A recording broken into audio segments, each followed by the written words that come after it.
European markets are down again. The tariff turmoil continues. Our understanding of it increases even as the situation plummets. But it's big picture time today, isn't it? The king is currently in Italy, being glad-handed by the Italian Prime Minister, Giorgia Meloni, whose political roots are in Mussolini's fascist movement. I don't think she deserves that label at this point in time, but it focuses the mind, doesn't it? Could the king say no? I find myself thinking increasingly about the White Rose in Nazi Germany, the 5 students and 1 professor who led a sort of peaceful, progressive, intellectual resistance movement against the obvious evils of Nazism. But apart from them, there was precious little dissent post-1936.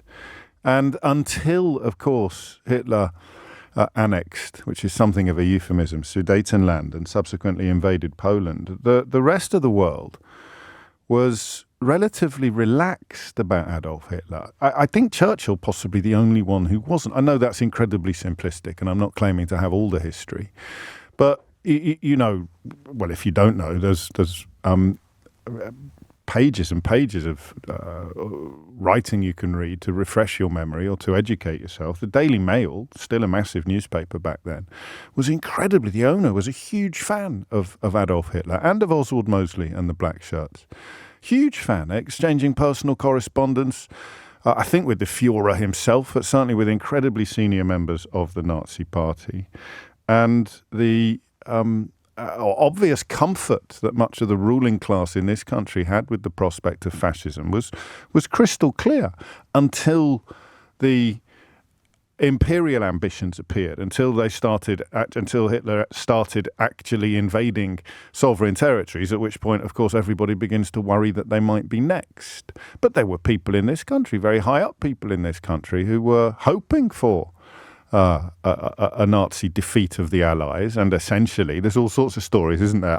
Off the top of my head, Whiteley's in Bayswater and Senate House, just by Russell Square, are both buildings that it was claimed Hitler wanted for his headquarters in the event of the Nazis defeating the Allies in the Second World War. I think there's one in Liverpool as well. Don't at me. You're going to at me, aren't you? You're going to at me. There's no way they can all be true, but one of them might be. I'm not sure. Senate House is a magnificent building if you've never seen it. It stands in for Bertie Wooster's New York home in the Jeeves and Wooster, the Stephen Fry and Hugh Laurie Jeeves and Wooster. That's what a magnificent Art Deco edifice it is. But I digress. Max Hastings is a historian and writer, former editor of the Daily Telegraph before it went bonkers. I don't know him personally, but I'm always slightly troubled when I turn to his analysis and find it brilliant because on an incredibly personal level, he sacked my late father as a journalist. So I bear him enormous ill will for that single act.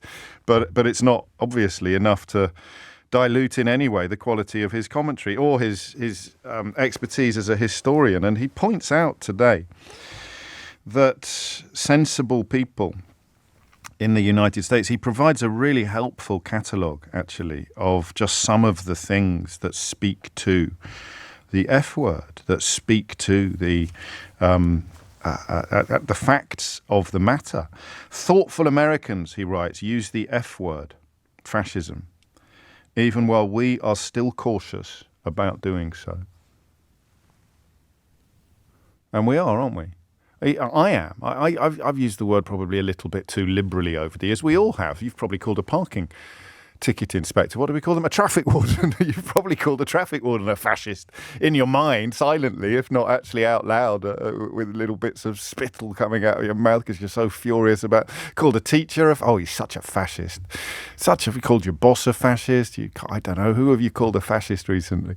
But we do use the word liberally, but not actually politically very often. We don't really have fascism. We haven't really had since Oswald Mosley proper fascism on the march in this country. We've got some sort of pound shop fascists who flirt with it, but not the real deal yet. And of course the United States hadn't had the real deal until Donald Trump got back into the White House. And even now, I mean, this might well prove to be the topic. that the question that I end up asking you in 7 minutes' time. In fact, work on the presumption that it will be and book your place on the switchboard early. Is it time to use the F word? And what I want you to give me is your best explanation of why, because there are so many stories that I don't think you will be aware of. The National Security Agency, the head of the National Security Agency and US Cyber Command was purged last week. Why? Because a far-right conspiracy theorist called Laura Loomer, who now apparently advises the president, accused them of disloyalty, posting on Elon Musk's sewer that they have been disloyal to President Trump. That is why they have been fired. The head of government ethics has been sacked. The president is set to become the very first president in US history to vastly enrich himself while holding office. I don't believe we have the beginnings of a proper understanding of what's going on with cryptocurrency and other issues. As Max Hasting points out, the government sometimes, I don't know, I'm 53. I was about to say I'm only 53. I don't feel like a grown-up. There's another phone in for another day. Do you feel like a grown-up? Do you ever start feeling like a grown-up? So on days like this, and you know what I do for a living, and sometimes I take punts, and usually they turn out to be right. Not always, but on politics, on understanding extremism in our midst, I've got a pretty good record, but I don't feel like a grown-up. I read a grown-up, and I suppose because he was my dad's boss for a few years, I think of Max Hasting as a grown-up. I read a grown-up, and I think, God, he's right. Even as he said things I already thought were true, to see them espoused by a grown-up, I hope that doesn't make me sound silly, but to see them espoused by a grown-up frightens me more than it does when I arrive at these conclusions myself. Does that make sense? It's like, I think Donald Trump is a fascist. I think that the evidence is absolutely incontrovertible. I think it's undeniable. I think the examples are legion.